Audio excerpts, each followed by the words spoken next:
There's never a good place to start. So let's start with another obituary. This obituary, a bit cut off, but it reads, we are dated July 8th, 1985. Chief Clarence H. Lobo, Chief of Juaneño Indian, dies at 72. Clarence H. Lobo, 72, Chief of the Juaneño Indian tribe that once ranged throughout Orange County, died this week in his home in Orrville.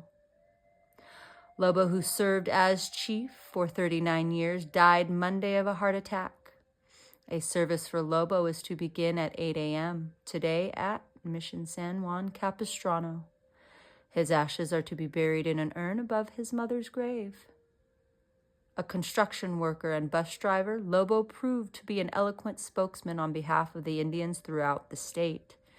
He spent much of his life fighting for compensation from the government for land he believed was stolen from his people. He was known up and down the coast of California, said Tita Romero, president of the Capistrano Indian Council.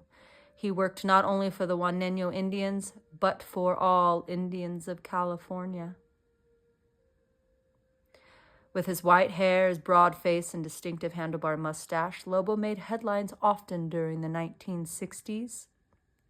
He once tried to stake claim on behalf of the Juaneños in the Cleveland National Forest, declaring the land should be returned to his tribe.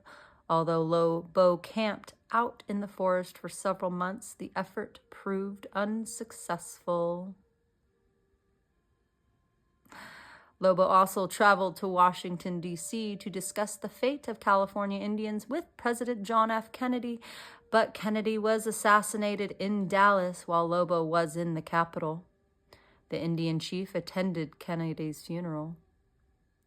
Lobo convinced the Johnson administration to reimburse California Indians $2.9 million for the loss of their land, said Evelyn Villegas. But the chief believed the settlement was too small. He mailed his share of a few $100s back to President Johnson. There's more to this one, but you'll have to dive deeper for those details.